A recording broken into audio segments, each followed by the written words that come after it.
here for Fusion Reactions 101. Wrong room.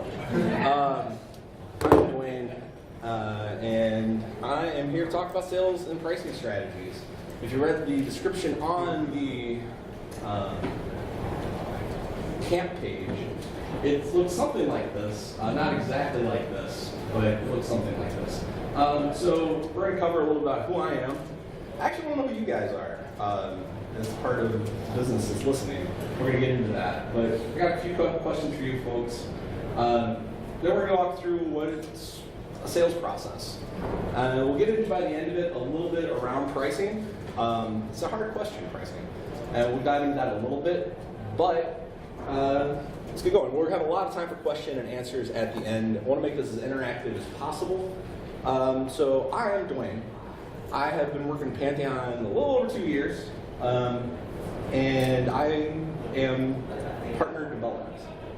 What does that mean? I help people find their way. If you are someone that needs help, if you're an agency that needs help finding how do I use this stuff, it's what I do. I've been in sales for about 13 years of my life, a little more. I've worked with some really wonderful sales managers, I've worked with some terrible sales managers, and I learned a lot along the way. That's what the session really is trying to do, is boil down that experience into some bite-sized chunks. There's a couple points in here. If you walk away with just a couple of these slides, that's awesome.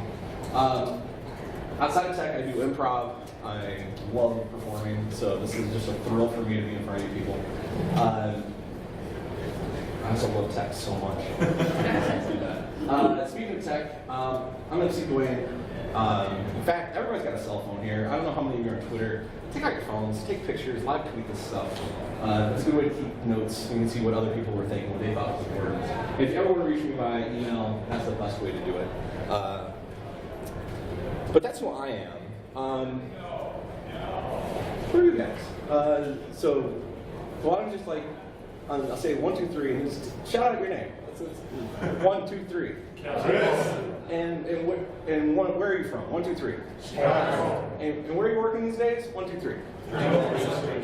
And how many of you guys are freelancers? Raise your hand. And how many of you guys work for a giant agency of 100,000 people or more? And how many people work somewhere in between? Great. This message is for you. You're in the right spot. Specifically, I'm going to ask you another set of questions here in a second to figure out a little bit better who you are. But this really is around helping agencies. I primarily work with smaller agencies since primarily that's who lives in the world. I love working with freelancers. One of my favorite stories on Pantheon, or case studies we did, is Darren Nyberg, freelancer out in California, who restarted his life after he lost his job as a tech manager of a big box store, and it's the story of Drupal. He knew how to do Drupal a little bit, started figuring things out, and I got to help them work out how do you keep growing as a company. So we work with a lot of people. One of the things we found is that when we ask people well, what do you specialize in? How do you do your business? Not specialize, but how do you do your business? This is what a chunk of people told us, and I'm always curious to how accurate this is. So this is the people that responded to a poll we sent out. Maybe some of you responded to this. Maybe this is familiar to you. So how many people, let's start at the bottom.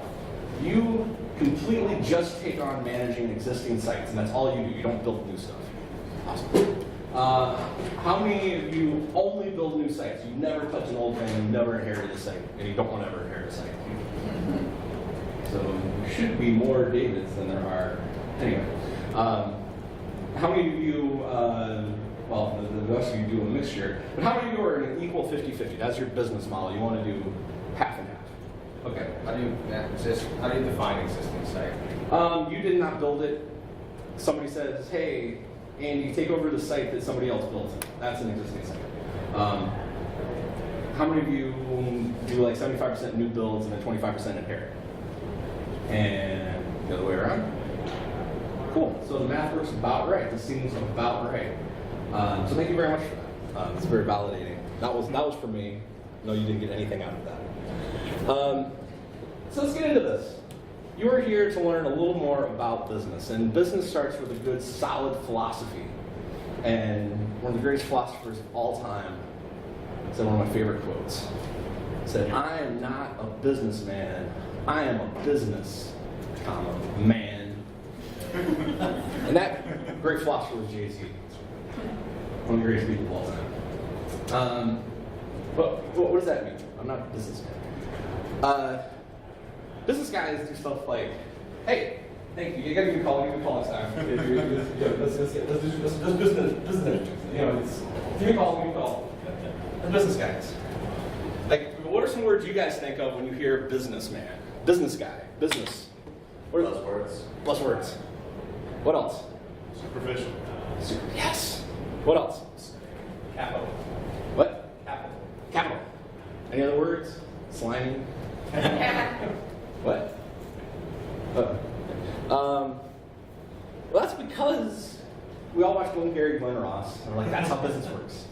And we all get these crazy phone calls that sound something exactly like this. "Hi, I'm blah, blah, blah from blah, blah, blah. Blah, blah, blah, blah, blah, blah does blah, blah, blah. Do you do blah, blah, blah?" They did no homework on you. They have done none of the footwork. They're a cold calling machine, and you're this guy. Like, what are you talking about? Why are you doing that? Worse is this guy. Buddy Ben, who's one of the co-presenters, he's presenting this right now in Florida, actually. We worked on this together, Ben Rosales. First time he bought a car, he walked into a lot, and the guy didn't ask him any questions, just tried to put him in a Mercedes, like right off the bat, and was like arguing with him, like, this is the value. You're a young guy, you're a young sales guy, you want to buy this car. And Ben had like $7,000 total on this person, or in his life. That was it. So like a used car, but look at these guys like buy this, not that. Find out what you need. Don't be that guy. Don't be that guy. So how do you not be that guy? It comes down to process. It comes down to there's a process to sales. Sales is not a magical thing. Sales is a science. There's a little bit of art to it at the end when you're closing that final deal and you're making those final handshakes and those late night business transactions. But there's a process to getting to that. There's this idea of a reverse waterfall, but that's just a funnel. So I just prefer the term sales funnel. We're going to talk about down here. This is pricing and sales strategy, or pricing strategy. You gotta know what you're going for. You gotta have a goal, but how do you get there? This is stuff that was beaten to me repeatedly by sales managers over the years. So if this is basic one-on-one stuff for you, apologize. This is what this is. We figure out what a lead system is, qualified leads, proposals, and what do you do with those stages? So who here knows what a lead is? Awesome. A lead is someone that might be interested in your services or products. That's it. If you have their telephone number, email address, their Twitter handle, and you know that there's potentially they might be the right people, that is a lead. If you have a spreadsheet somewhere full of names and email addresses, congratulations, you have a bunch of leads in a system. If you use Salesforce, that's literally a part of Salesforce is leads. It's the people that you don't know if they're gonna buy anything or not. You don't know if you can sell them anything. One of my favorite ways to answer a question, people say, is this a sales call? I have to honestly say, I don't know if I can sell you anything. I don't know if this is a sales call yet. Let's figure that out. And that's really the reveal there. And the point of that is, like, I don't know if I can sell you something, because I don't know if there's any value to what I'm selling. I don't know if there's any value to what you want. And that's really the key to sales is people will spend money on things that they think are valuable. That's it. You can get up and walk out of the room now and still get as much out of it as think everyone else, because that is it. And we're going to talk pretty much about that the whole rest of my hour. And then follow up. That's the business of sales, the process of sales. And it's not hard. It's just, it takes determination and a process. We'll get into process specifics here in a little bit, but people will buy various things that will do the exact same thing at extreme price differences. If I wanted to go from point A to point B, I could buy a skateboard, I could buy a really nice road bike, I could buy a Ford Fiesta, or I could buy a Bugatti. They're all going to accomplish the same goal. I'm going to get from point A to point B. But if I show up to a state dinner on a skateboard, unless I'm specifically making a statement, it's not the same value. I don't carry the same value with that. What you do as an agency, what you do as a developer, might not be immediately obvious to you. And you got to keep that in the front of your mind. That just because you know what you do very well, doesn't mean they know what you do very well. Doesn't mean they even know what you do. We'll get more into that a little bit later. But the process is really about focusing on value and then putting the time and effort in to find out if there's the value there, if we can do business together, if there is a way we can move forward together, client and vendor. So what do we do with these leads? We have a sheet full of leads, we have a bunch of emails. Now we just send out a bunch of emails and say, hey, that's me. Give me money.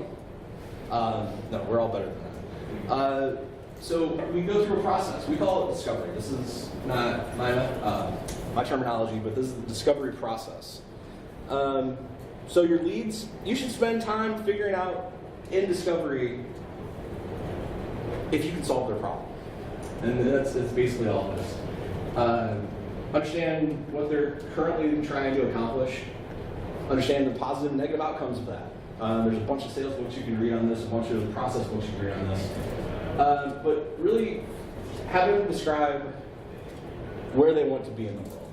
Like, great, we do this project, and what does your business look like then? What are you trying to actually accomplish here? Not what do you want the website to do, not what integrations and systems do you want to do. A year from now, tell me, how does your business run? What is this ideal state we're trying to get you to? Because that is value. That is the core of what they're absolutely trying to accomplish. And they don't want JavaScript. They want a website that produces leads. You keep that in front of your mind. If you use JavaScript on the path, that's awesome.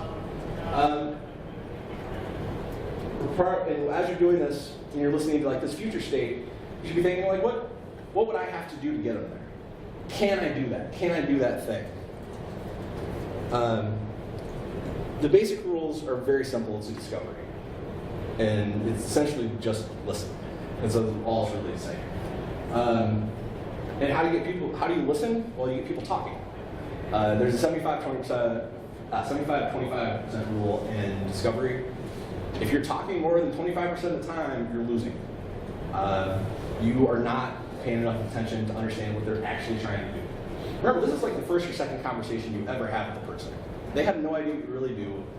You're not sure what they need. You're not sure you can do that thing. So this is your time to figure that out.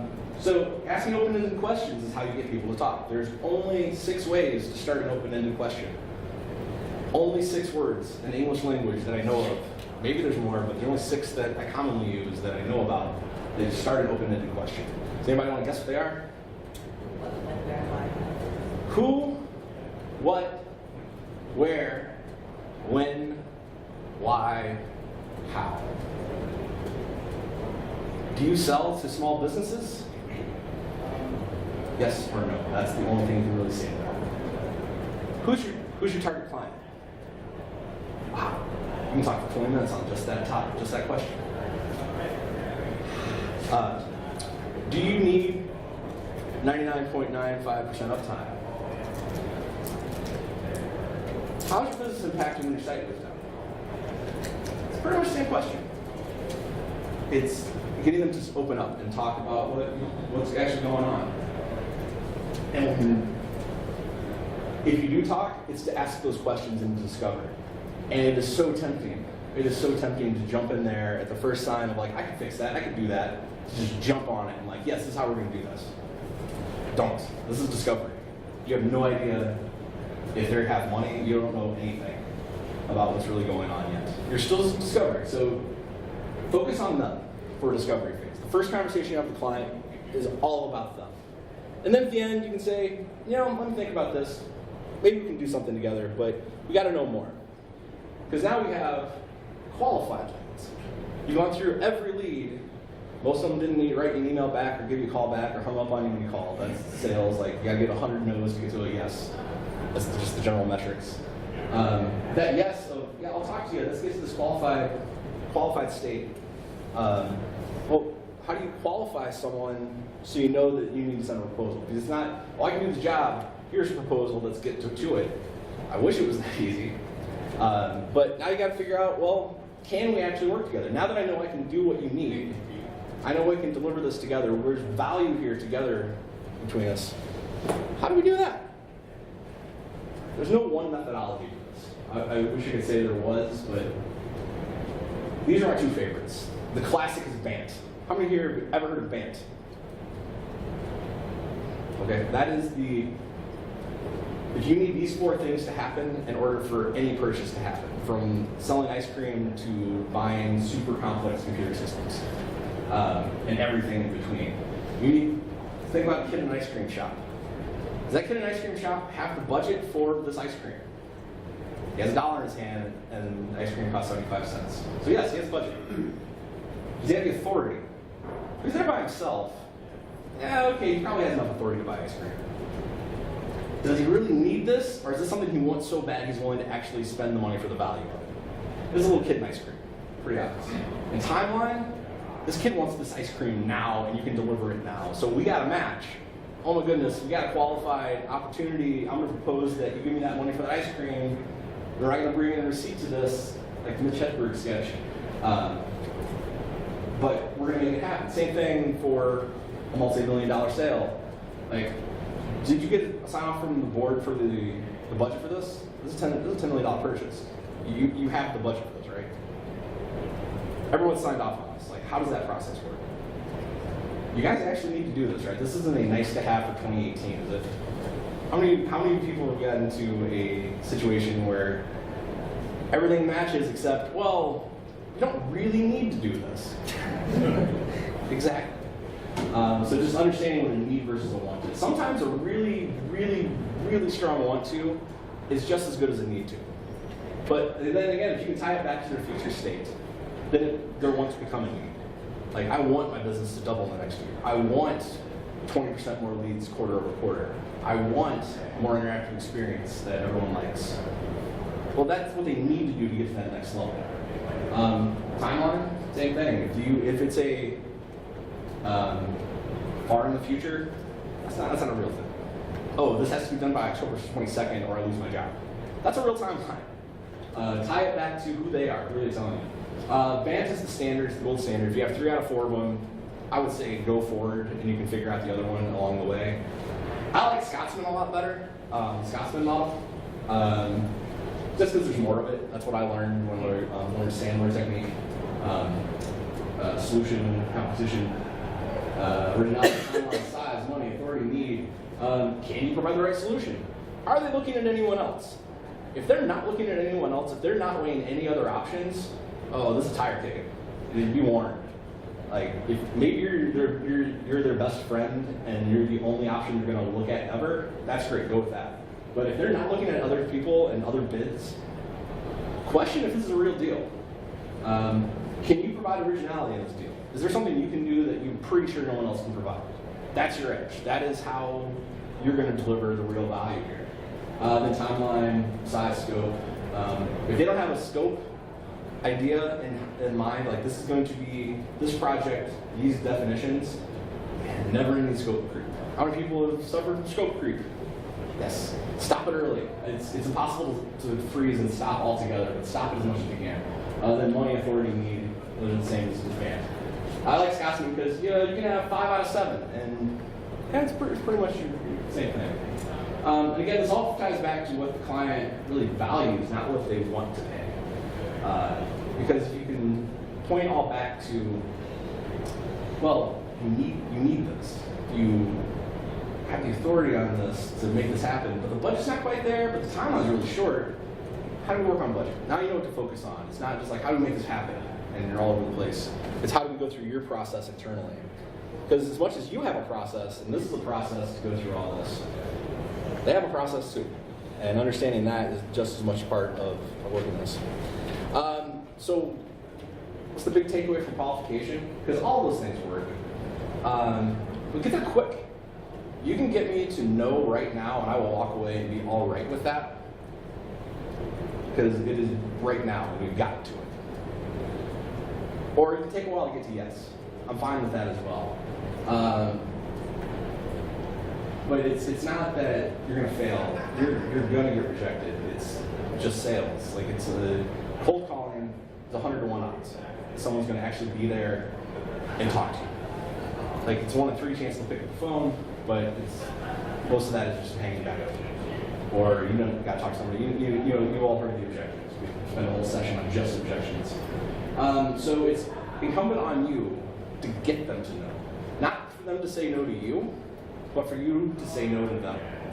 How many people have rejected a client outright when you like had a conversation with them? It's like, I could do that, but I do not want to work with you. Yes, that should be every hand in the room if you're on the business side. Yes, I have a lot of experiences with this. But this is working fast to get your time saved and their time saved. They're going to appreciate it just as much. Don't be afraid that you're going to burn a bridge by saying, you know what, this is the right situation for you and I. Maybe you can make a referral. Maybe you can circle back around with them a year when they figure things out. But they're going to appreciate that and remember that. Because you were the guy that was honest with them, straightforward. Next time they have a question, next time like, well, I have this other project, maybe you're a better fit for that. They're going to come back. Because we're very straightforward with them. People respect honesty and transparency. So we have a spreadsheet. We have talked to them and said, yes, I could probably solve your problem. And you actually want to buy this thing. Yeah, you actually need something from me that I can deliver. Then we qualified you. Yes, we can actually do this. Then let's put pen to paper or DocuSign or what have you and say, here's the rubber meets the road. You want to do this project? It's $250,000. That's it. And if you've done everything before that right, it shouldn't be a surprise. Sticker shock's still going to happen. There's no way to get around sticker shock. Sometimes it's just going to be more than you expected. Sometimes estimates go up. That's reality. But it shouldn't be a surprise. And when they say, hey, this is way more than I think I should spend, you can go back to everything you learned when you qualified. Everything you learned through, you can go back to your Scotsman list. Like, but this is the right solution. And a year from now, you need 20% more leads. I don't know how we're going to do that if you don't do this. Maybe there's another way to do it, but that's not me. And if you want me, and you need my time, and you want to be successful, here it is. This is the proposal. That gets us to our ultimate goal, which is the very bottom, the smallest part of the whole funnel, the scariest part of the whole funnel. How do I set these prices? What are the prices? Why is my proposal $10,000 or $100,000? And I don't have a magic answer here. I wish I did. That would be an amazing book, and I would be a billionaire. What I can tell you is what I've learned from talking to hundreds of agencies and freelancers and working in tech for as long as I have.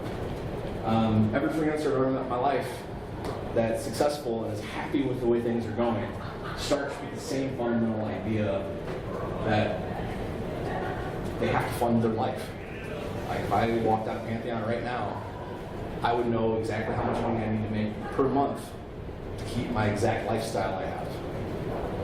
And then I can work backwards. Like I need to grind out this much effort in other areas of my life and do other things. But you start where you want, not what you think you're worth. That's the worst mistake any freelancer has ever made. But price yourself against what someone else is worth. I have tons of anecdotes about that, but that's really what it comes down to as a freelancer. Small agency, you have more mouths to feed. So it's more like, what's the lifestyle we want my developers to have? What's the lifestyle I want my team to have? What do we think we could actually accomplish together?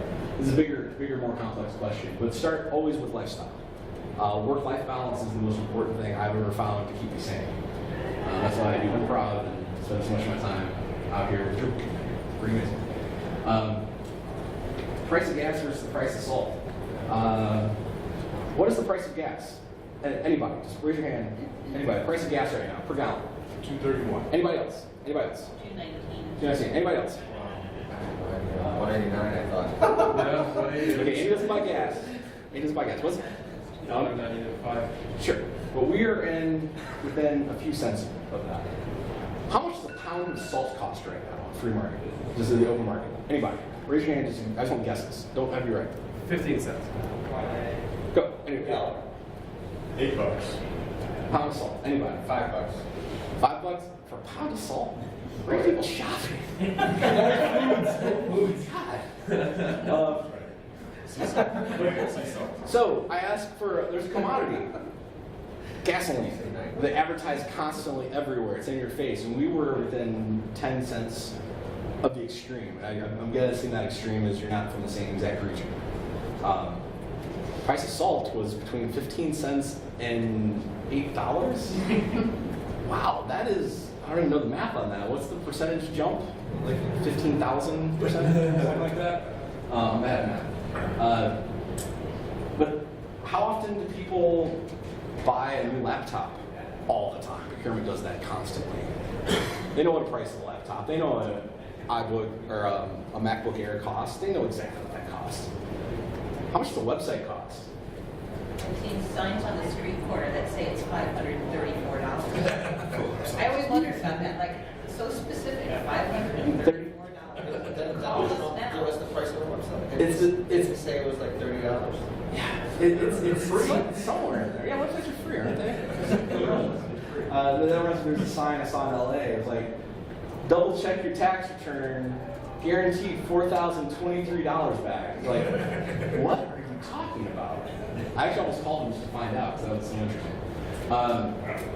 But that's it. You have to go through this value conversation. It's not just like, here's my price, take it or leave it. Because you don't know if you can want to do it or the value's there for them. So just keep that in the back of your head. They don't know what a website costs. They have no idea.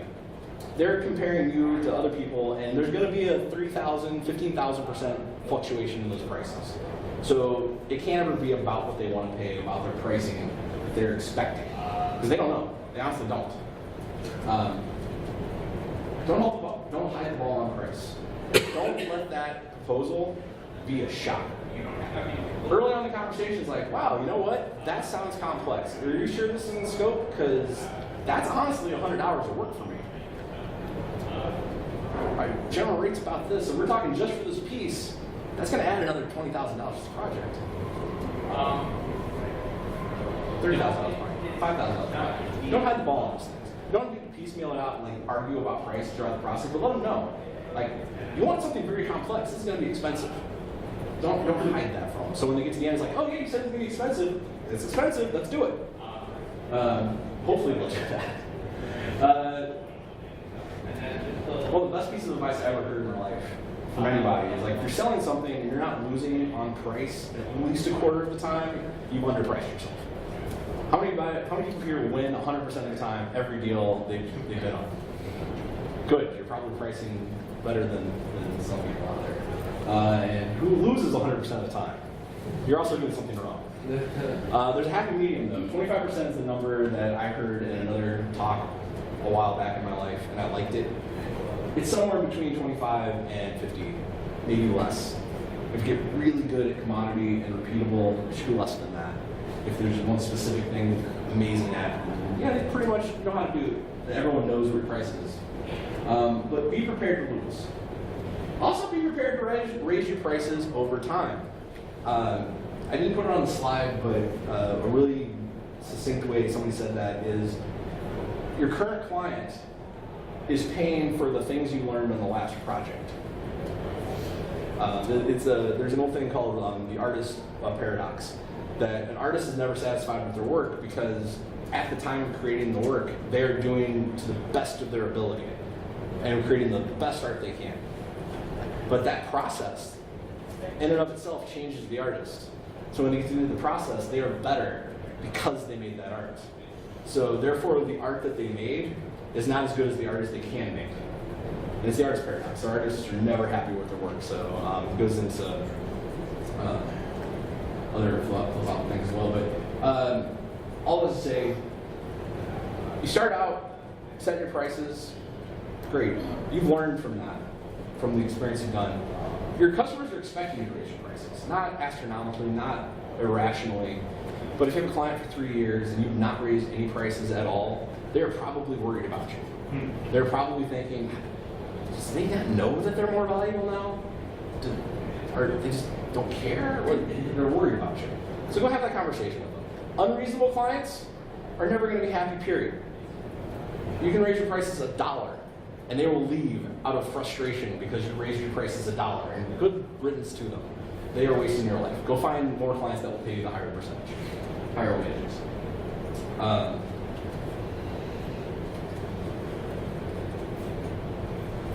So, that's 30 minutes. That's everything you really need to know here. Is that sales is a process. It doesn't matter what process you sell. Actually, I'm going to skip the next slide just for a brief period. One of my favorite sales books I ever read, actually my favorite sales book I ever read, is by Sandler and Hayes. You Can't Teach a Kid to Ride a Bike in a Seminar. I don't expect anyone to walk out of this room, now you're a sales master. And we'll go back in these slides around. But I don't expect anyone to walk out like, you've mastered sales now. I have not mastered sales myself. It's an ongoing science. But there's a process you follow. And it doesn't matter exactly the details of your process. Scotsman, Bant, Sandler's submarine method, which is really fun. Doesn't matter. But go and pick one. Pick a repeatable process. And then go repeat. And do it 100 times. And do it 1,000 times. And refine it along the way. Make it your process. A sales funnel is just a general way to think about it. If you want to think about it as a ladder, as a waterfall, doesn't matter. Pick one. But have that process and repeat it and know this person's in this stage, this person's in this stage. It's always about value, never about price. What are they willing to pay for what they want? Not what do you charge for what they're trying to accomplish right now. Always look at the bigger picture. That value is tied to the bigger thing. This is actually a hard one. I didn't harp on it earlier. Ben likes to harp on this a little more than I do.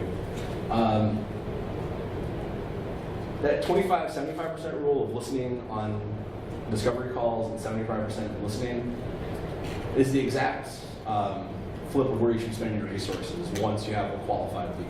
75% of your time should be on the people down the pipe, and you shouldn't be spending almost any time at all with the people that you haven't fully vetted out through discovery or qualified, or working through the qualification process. Qualification takes a while, but 75% of your time should be on the qualification process. 25% on discovery. Because discovery is really one or two conversations. It is, can I do this? Can we arrive at value together? Okay, we can. Now how do we qualify ourselves together so we can work together to actually get that proposal and get to our goal of money? We'll just do it quickly.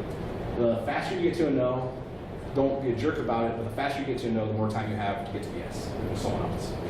And just don't be a businessman. Businessmen are smarmy and weird.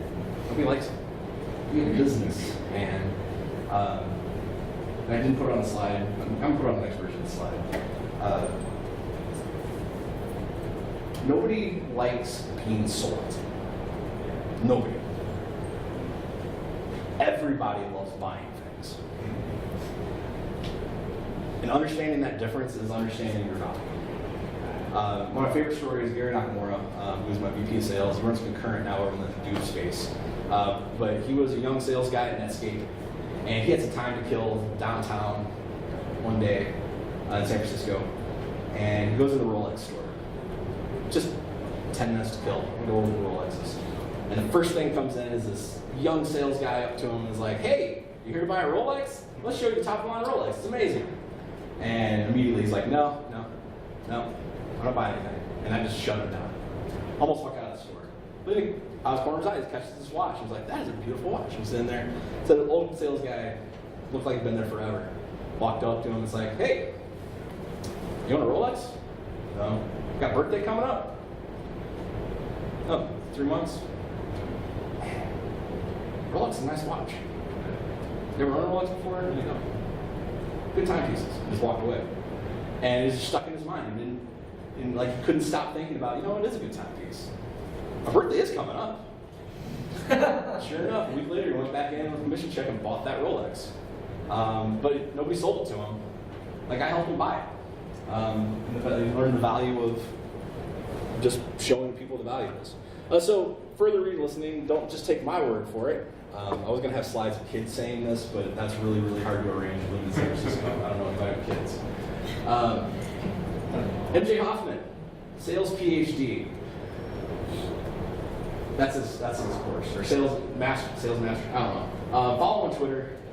He's always pointing out to awesome sales links. He sells sales training. If you have a sales team in your org, hire this guy. He will whip you into shape like that. He teaches you very valuable sales skills, cold calling skills. A lot of stuff I presented today is just straight up stolen from Jay Hoffman. Thank you, Jay Hoffman. Like I already mentioned, the Sandler and Hayes. Sandler sales technique was the old school. IBM people got sent in mass to go study under Sandler in the old school, like in the 80s, the 70s and 80s. And he had a Sandler submarine technique. It talks about the book, but the book is like the most succinct. It's only like 150 pages. It's really small.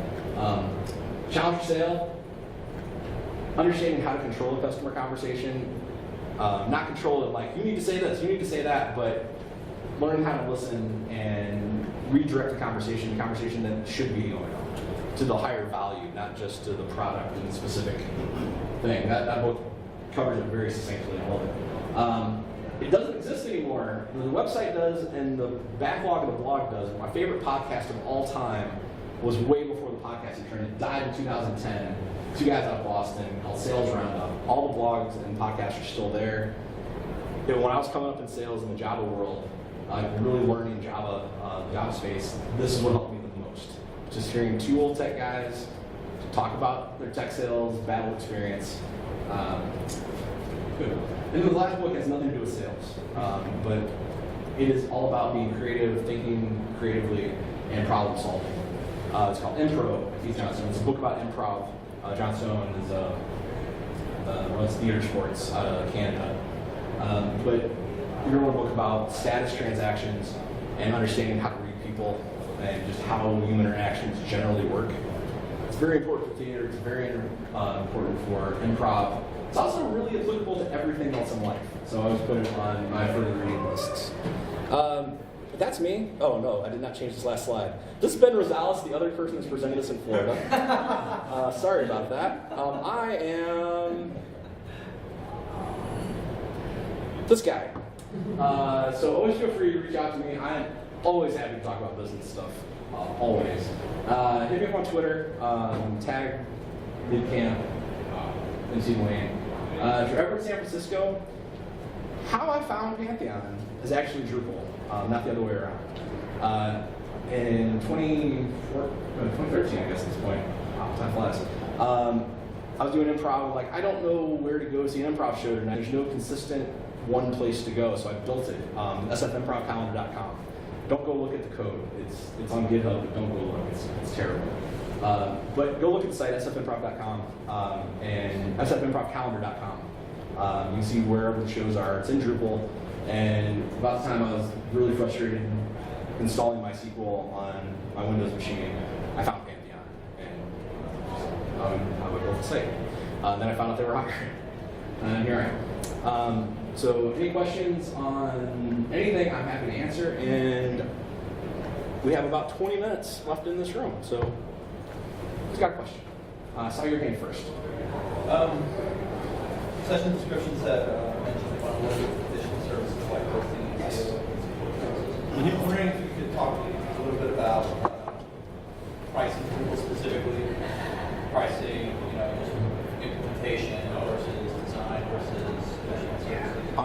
Ongoing. So yes, that was the original description. Sorry we didn't get into that in this talk, but that is back to value. Talking about value. And in your discovery process, it's like, all right, how do you want this site to be managed moving forward? What do you expect me to do if your site breaks in 6 months? That also is tied to scope. So I don't have like a firm, this percentage over that percentage. But having that conversation early, that's part of your discovery if it's even something you do. And that's, like some people just take over maintenance. And that's literally you're not building those things, you're not selling those services. So maybe talk to this guy afterward how he does it. But it's that tenant value. Like, what are you willing to put on the line, and how much is this worth to you for me to keep managing this day to day? Maybe it's worth a little bit of money to them, maybe it's worth a lot of money to them, but they have to tell you what it's actually worth. and then you go and price that based on your hourly. Does that answer? I have the same question. Like in terms of bundling, based on your experience, did you sell before you got to Pantheon, or were you doing something else? I've been in sales for 13 years. Cool. So like in terms of sales, and you're managing, you're my, so full disclosure, we talked, right? You're your responsibility, I think. One of them. So, one of many. So, agencies or firms like mine in your space, how do they successfully bundle services outside of what you guys do and what we do? And how do you clearly draw the line outside of support, and how do you talk about that? And also on top of that, most of us, half of the folks I know grow up building Drupal websites and build that. What's a successful strategy for building and expanding outside of just providing the technical expertise that we grew up with as a technical founder? That's my challenge. Okay.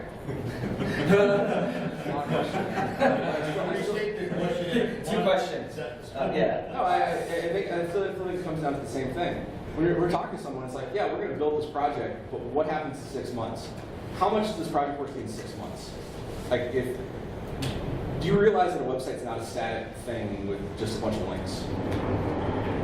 Are you having that conversation with people and saying, look, you're building this entirely complex, crazy to maintain infrastructure system for your face on the internet? Let's talk about some scenarios here. Let's get real. 6 months from now, site goes down in the middle of the night. What do you expect to happen? If they don't have an answer to that, then you tell them what happens and you put a price to that. The price of salt, man. They don't know. They have no idea. They're not even thinking about that. They're thinking, I get 20% more leads. Not, what's the system admin overhead to keep this thing running? Great, you built it, you handed them the keys. Is that it? Is that the end of the relationship? Are you expecting them to call you back the next day and say, hey, we need this next? Or are you expecting them to file a ticket with you, send you an email and say, hey, this problem happened? Are you expecting that to happen next? It's setting an expectation throughout the whole thing. Again, I wish there was a magic bullet and a formula, like say, plug it in the spreadsheet and say it's this service over that. But are you working with them to provide a website, or are you managing their web experience? I don't know the answer to that. I don't know if they know the answer to that. You need to figure that out with them. Because if you're managing the web experience, that is worth a hell of a lot more than I built you a Drupal website. And what are you selling them? What have you discovered with them? What's the project? Not the site. What's the project? Why are they building this thing? Why do they need this website? What does this future state 3 years out look like because they built this thing? And what happened along all the bumps along the way? So how do we talk to clients about, I need to bundle this set of services? You're not bundling a set of services. You are managing the ongoing experience. And if they don't buy that from you, build a turnkey website, hand them the keys, and never talk to them again. And that's pretty much it. Then other people pick up the slack, and that's the other people that take on the support cost. So hold on, you can answer that question. Well, I answered 2 long questions here. So, what do you want to say? Okay, so what happens when my website goes down if I'm on Pantheon's platform? Did you buy the Elite package with 24/7 support? No, Did you? I did not. Oh, well, then it goes by the terms of service, Andy. Did you read the terms of service, Andy? I did not. Why are you on Pantheon, dude? Read the terms of service. You gotta play by the rules, man. Okay. Did we have this conversation yet? You want to have it now? But that's part of my question, right? So that's great. So then, the conversation that we have with a client who's considered being hosted, right, is, okay, where do you purchase your support from, right? And what are those terms of service, right? Because we don't talk about terms of service until probably, we don't generally, right? Okay, you don't talk about terms of service for what? For Pantheon? Or for hosting? So what I'm trying to ask about is the conversations that we have as agencies with our partners, like Pantheon, that host, and how do we get the most value out of that ongoing support together? I am happy to have that conversation outside of this room with anyone here the whole time around Chicago.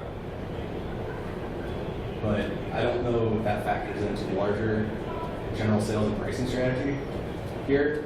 How to leverage a host or a platform as a service to better serve your clients.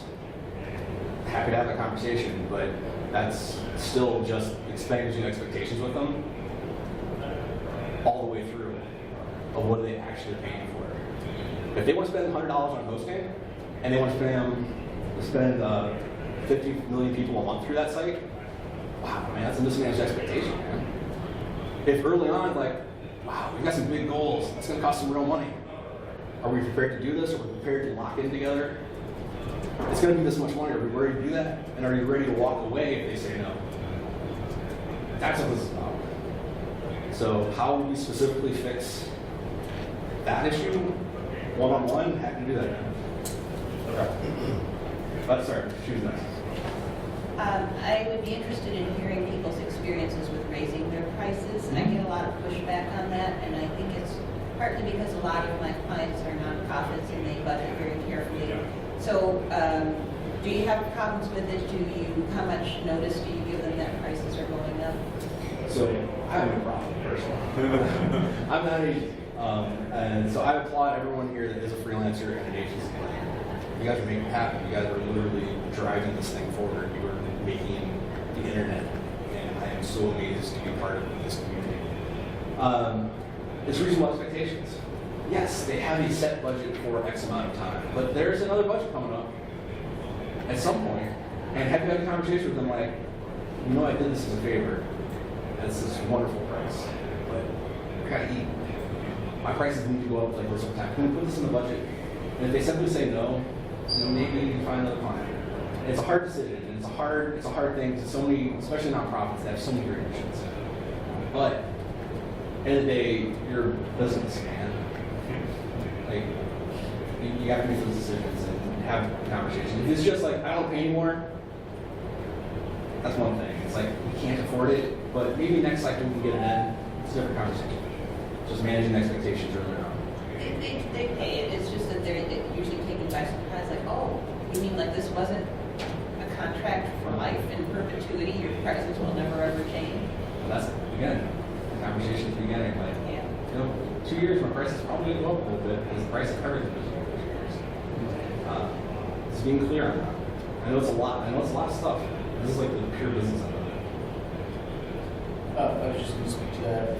What we do is you try to telegraph it, and the easiest time to do that is the end of the year when, you know, in December, everybody's thinking about budgets, even if their fiscal year actually ends March 12th, you know. Like say, hey, you know, we're just letting you know we're going to be raising rates for 2016.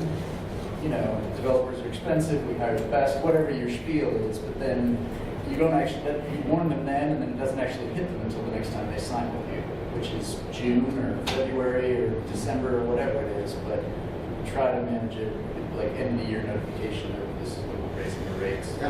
And then, you know, I don't know, it's not rocket science, probably everybody in the room does the same thing, but that's what I would. Clear as you can, honest as you can, as much of an advantage as you can. And most of the time that is like, yeah, okay, that makes sense. And if that means that they get a little bit less the next year, like they would have gotten 1,000 hours from you that previous year, and now they're going to get 980. That's, or whatever the actual ratio is. That's something they have to manage with you and manage with them. Well, thank you, Rob. Any other thoughts on that? Or questions? I have a question about SEO. I'm a freelance web developer, Yeah. site builder, working with small business and nonprofits. From the very beginning of doing this, I incorporated SEO, analytics, and getting results. And I discovered, along what I did with what I do, a lot of people do what I do for small business, don't do SEO at all. So what's your suggestion for incorporating how to price for that type of service? You're doing something that other people aren't doing. That's gold. What's that? That is gold. Do you ever get a call from someone that got a spam email saying, hey, this thing said I'm not SEO optimized? Has that ever happened to you? all the time. Yeah. I Are you have, selling out of that? Are you converting those into sales? Do it. Do it. Say, hey, you know what? I don't know. I don't know what this email is. I didn't send it. Let's go check your SEO optimization. You know what? There are things we could do. I don't want to trust these guys are spammers, but if the value's there, if there's value in selling, like you're going to get 14% more conversion rate if you do this. You're going to get more eyeballs on your site. Is that valuable to them? Or is there a percentage that they'll give you in terms of revenue to do that?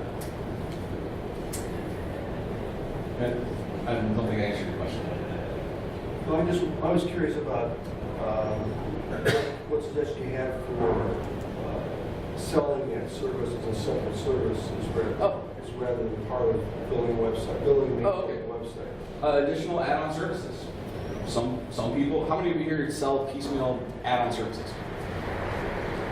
How many people only sell total packages and that's the only thing you work in the scope of? So there you go. It's a majority rule. You know, sometimes it makes sense to sell an add-on. Sometimes it makes sense to do a point project where we just tune for optimization of SEO. Sometimes. I've had good results with clients, and I had them refer me to people that knew that a website that wasn't performing. And I've gone out a couple of times to look at sites and do like an instant evaluation. But I discovered that when I do that, people don't want to pay very much for it. I also discovered this really wasn't a good assignment because I ended up finding the website was not well done. And the last thing I want to hear is they need to redesign the website. It's fine out with sorry, I thought you were going to chime in. Somebody? Yeah, I mean, so we do an onboarding discovery analysis, and it's pretty thorough. Some of it touches marketing, but it doesn't apply as much as what you say. It doesn't necessarily have to be bad news. It could just be these are the recommended steps you could. Right? It's the way you position it. I think there's value that you provide. And more information is always valuable, and the option is like that Rolex story, right? Like, well, if you fix these things, you could be rich and famous, right? So that's the other anecdote I really like about maintenance agreements. And it's an anecdote. I don't know how much evidence there is. But selling a maintenance agreement gives you an excuse to call up with awesome news for your client. Gives you an excuse to talk to them in a very good day. Like, hey, checking in with you because we got this monthly call set up. You know what? Things are going great. In fact, traffic's up. Looks like those last set of SEO improvements we did really worked. Hey, there's these other things we can do. You want to do those too? You do? Great, let's do it. It's that conversation versus everything's on fire, I need you to fix it. Do you want to buy some SEO on top of that? All right, I think that's the last one. I'm just curious on your take, everybody's take on fixed bid versus time and materials. Oh, well, that's a great question. Who here only does time and material? Who here only does fixed bid? Who here does mostly fixed bid, but some time and material? And vice versa, most of the time and material, some fixed bid? There's your answer. What? Do I have an opinion on that? I don't. Pros and cons, sales strategies. Find the value. Find the value all the way around, man. If it makes more sense for you as a business to live lifestyle, you want to live by selling time and material, I'm going to do that. If you're stamping out the same site 1,000 times a year, and it's a set package of things, then maybe a preset agreement is the way to go. I don't know, just as an example. But there's all the places in between. Some people never touch a website unless they have a full support maintenance agreement as part of that engagement. Some people will do, I would go in and just tune your reps. All up to you. I was going to say is on the subject of SEO, it seems to me that as a site builder, especially if you're helping your client at all with content development, it's sort of incumbent on you to do some basic SEO. In other words, help them decide what their keywords are and incorporate that in your content in a reasonable way. make sure that you're using, semantic markup, make sure that you're using appropriate meta tags and stuff like that, alt tags. I wouldn't really build a site without that stuff. And then, if they want more than that, like I have one client right now who did come to me and say, we really want to do something about SEO, so I did, kind of my own version of an SEO audit, and to my delight, they loved all of it, and we're moving ahead with it actually very, very quickly, so I'm happy about that. But what I tell them in my initial proposal is that I do what I refer to as basic SEO, and that is things like keywords and meta tags and stuff like that. And then I'm not knowledgeable enough to go a whole lot beyond that. Like I'm not going to help them with their, like their Facebook ads or stuff like that. That's so light figuring out. The value there is like that is a black magic. So they have no idea what you know, what you don't know. It's the price of salt. They're But then I'll have to be sure to remember to tell people when I'm doing a proposal that not everybody will do that stuff. Yes, in fact, building the net matrix of here's what I do, here's the only things that anybody else does. It's just visual people. All right, I'm out of time, but I'm happy to follow. Hit me on Twitter, hit email, and I'll be out of Pantheon booth most of the day.